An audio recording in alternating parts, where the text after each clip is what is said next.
Hi, it's Emily with Emily Talks. Welcome back to my channel. Thank you for being with me today. I am recording a video really late at night. I think it's like 9 o'clock right now. Just sent my son off to bed. And the reason why is that, again, I was having a really distressful day today, but I am being very careful to check in with myself and see what I need. So I made it out to my community center today. I connected with my community there, which is super duper important to me. Isolation is one of the hardest parts about my mental health journey because I struggle with all of these different thoughts about not being worthy and being scared of rejection, and having to fit in so that I'm overthinking situations and it just becomes exhausting. So mindfully tackling that is super important to me. So trying to make it out to these socialization opportunities is really important. However, I also checked in with myself and I'm like, hey, I don't want to have to go back into inpatient because I'm so overwhelmed and distressed that I can't stay here and take care of myself and take care of my child. So I was there maybe an hour and then I decided to come home, came home and promptly slept. I slept for, I don't know, like 5 hours today. And it's what my mind needed. I have been incredibly overwhelmed. And that's actually a distress tolerance skill that can be really helpful. Instead of, in the past, I would have really beat myself up over sleeping through some of the issues that I would have viewed it as a check out instead of as a self-help tool or a distress tolerance tool. And in some ways, because of the way that I viewed taking a nap or, playing a video game or whatever, it would become an avoidant behavior because I was actively feeding into that thought of saying, hey, I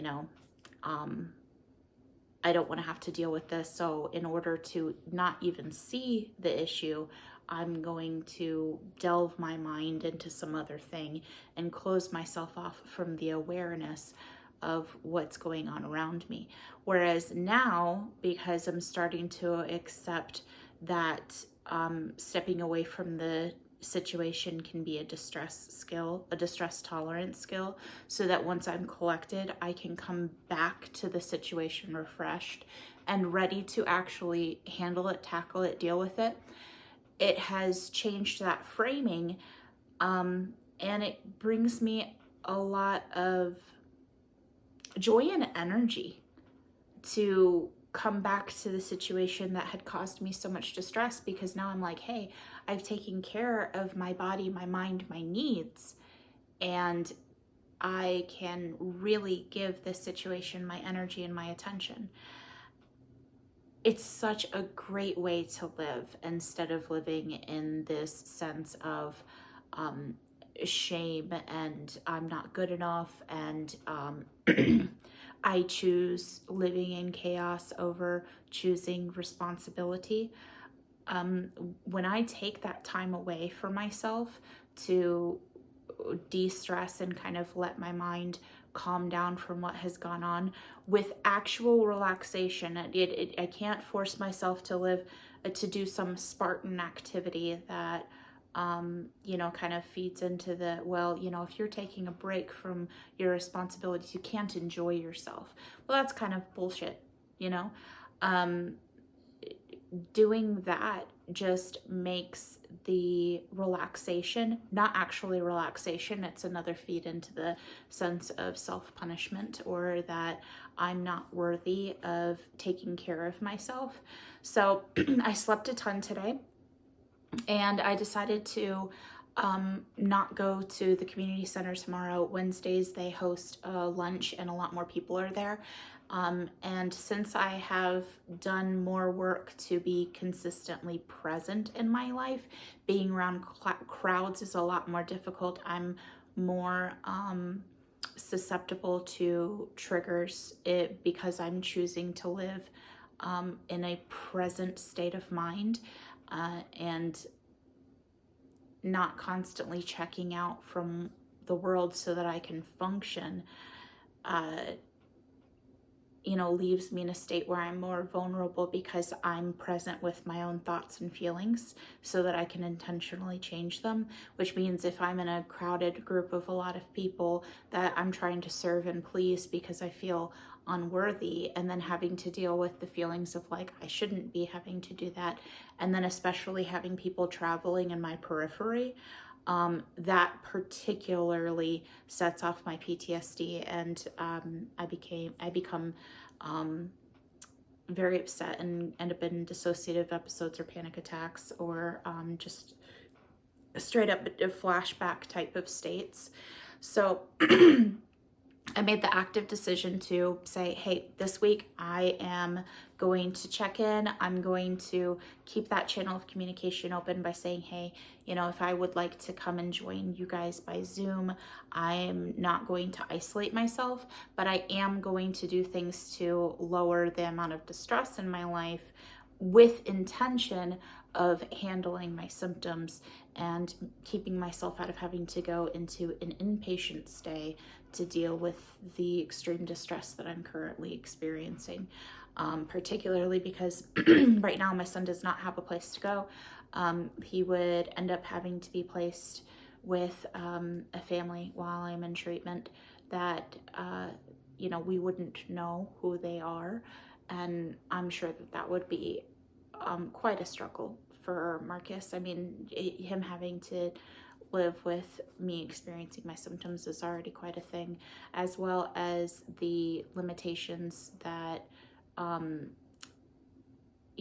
my experience place on being an available and, a good parent. That really does impact my availability to him, and I actively work on that. But so that's the first part of what I wanted to talk about, is just how am I taking care of myself in this time of pretty extreme distress, and what it looks like to accept stepping away to do something that's sort of mindless or allows my mind time to sort through what's going on without pushing myself to interact and to act on what needs to happen, and allowing myself that time so that I can come back to what needs to be addressed with joy and energy. The second thing that I want to address is I talked about that each time that I went back to that statement of I shouldn't have been born. I think I did 3 videos on that, and I was only able to upload the one. That was from several days ago. I know it's going to sound kind of funky because in the video I'm like, oh, well, yesterday X and Y and Z happened, and I ended up uploading it like 4 or 5 days later. But, some of the other videos that I did ended up delving into the issue deeply, and I found new information by doing this journaling. And isn't that the point of journaling, is to review my ideas and review what's gone on so that I could be able to process it better. And the fact that I'm doing that in front of you, and I care about how I'm communicating with you, I end up doing such a deeper job than I would have done if it was just for myself. And I think that's super cool. I feel like I really made the right choice to turn this journaling journey into one that I share. So one of the other things that I ended up reviewing is I went in when I was talking about maladaptive coping mechanisms. Maladaptive coping mechanisms don't have to just be a behavior. It can end up being a worldview. It can end up being a philosophy, and it can end up being a moral compass. Particularly something, to give an example of the moral compass bit, I ended up lying often to protect myself from perceived threats, because lying would often save me from abuse that I would have otherwise encountered. Um, Yet at the same time, I deeply cared about honesty, because I couldn't imagine a world where people would want to actively lie to you, or that I would be interested in actively making up lies, which was this weird dichotomy between ideas that created this very confused moral worldview of honesty is important, it's essential, and I have to protect myself from danger or from judgment or from abandonment by lying.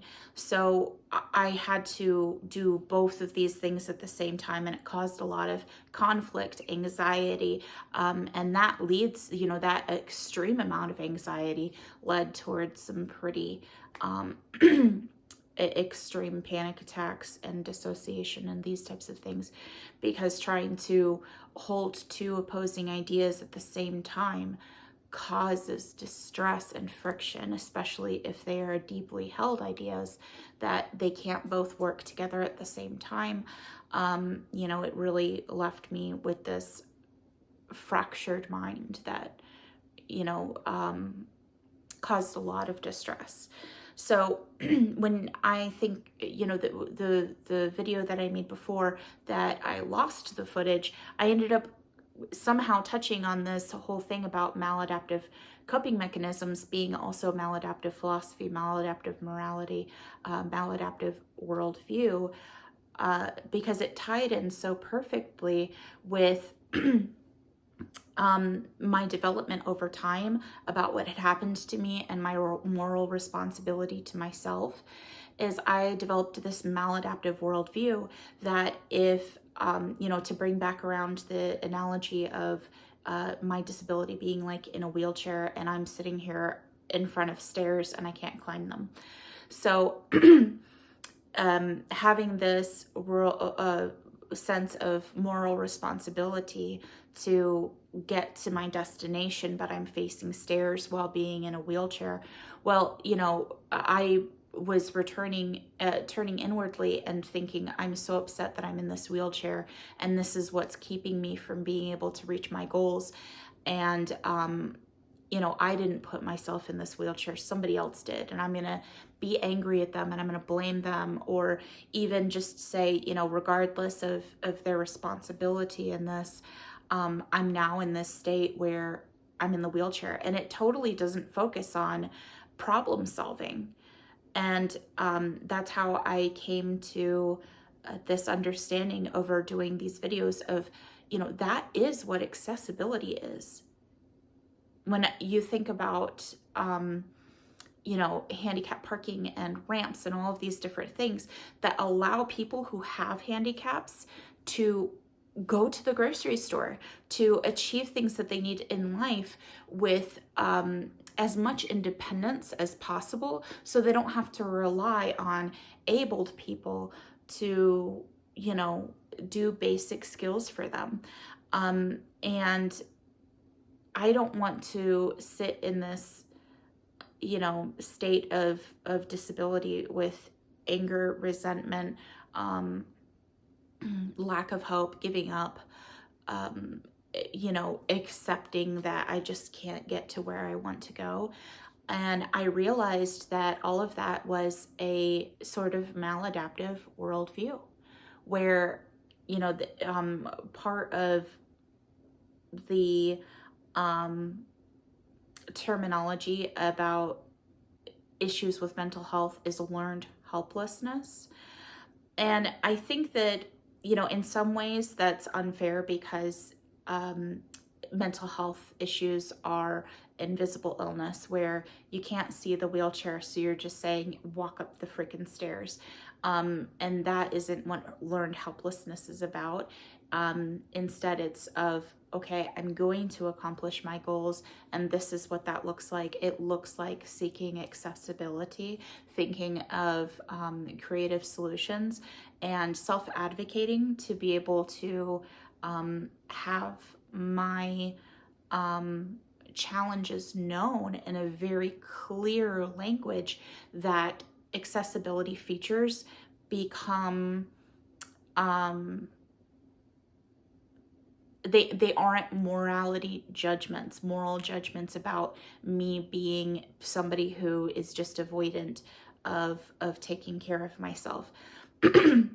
One of the things that I actually talked about today in my community center environment with one of the workers was about accessibility for those who struggle with mental illness, about, having support within the community from professionals for going out and getting essential shopping done.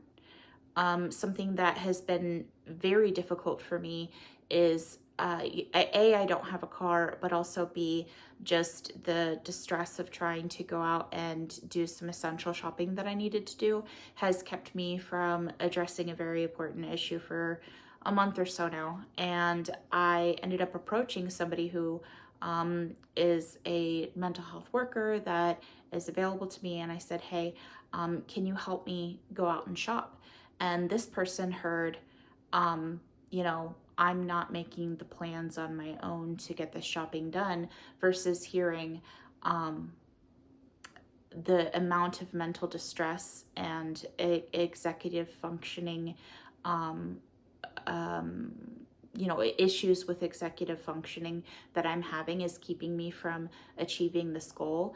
And I would like to have support in that so that I can make it out and get this done, even if it's just somebody, willing to drive with me and make it inside. Sometimes even pulling out my wallet and pulling out my credit card and sends me into crippling anxiety, where I just shut down. My brain shuts down. And in order to not deal with that, I just avoid the situation altogether. And that's not helpful, because that leaves me, I was in a situation where I didn't have clothes that didn't have holes in them. And it wasn't like, in the knees. It was kind of holes in them that you have to replace the items. And it became very, very difficult for me to handle. And I had to go back and explain it to the person who is working in this capacity, why it was that I actually needed the help. And that's also something that I want to bring visibility to, because I know that that's going to impact you, the viewer, if you are somebody who experiences similar things to myself, to deeply think about what accessibility is, that, you truly care about achieving the next steps and about changing your life, and that you don't have to feel shame in asking for help to get that done. It's not that you're going to ask other people to do that for you, or, to take that burden of responsibility, but to provide you with that helping hand that says, I think that this is something that might have been actually available in earlier communities where people were more tight-knit, that, if you saw somebody in the community who was struggling with a particular issue, you would reach out and help that person because they're part of the community, and their function within the community is built around their ability. And maximizing on that ability also means helping with things that they're less great at. And I really want to see that come into mental health, is not seeing it in a sense of, let's get this person to an able-bodied place or an able-minded place, so much as let's focus on what does it look like achieving these goals for this person with autonomy? And, you know, looking back on the comment that I made about, you know, whose moral responsibility is it that I'm not able to act in the way that I want to act? It really doesn't focus on a solution. And I mean, that's kind of obvious. But I think delving into the basic parts of what creates that frustration or creates that improper focus allows me to clearly identify what I need to change and then apply that same model to other areas, and allow myself to weed through these confusing thoughts and experiences to get down to what does success look like and what is the accessibility that's going to allow me to do that, so I'm not focusing on the stairs and I'm not overwhelmed by the fact that stairs exist. Instead, to just say, hey, this is not the way that I'm going to be able to achieve this. What works for me to achieve what I want? So that was really something from another video that I kind of just covered in maybe a 5-10 minute bit. And I wanted to bring again to kind of its own section. So there were a few other topics that I addressed that I would like to expound upon in other videos as well, particularly my hierarchy of values, why I choose life for my son's sake, even above the injustice that I see by continuing to live in extreme pain and terror, why it is that I can clearly understand that hierarchy of values, that my son actually surpasses, his future surpasses my need for living with a mind that's accessible to me. So thank you so much for joining me again today. I hope that you guys had a wonderful Monday and that it's a great kickstart to the rest of your week. Sorry, it's Tuesday. For some reason, I'm thinking it's Monday. Happy hump day tomorrow, and y'all have a great night.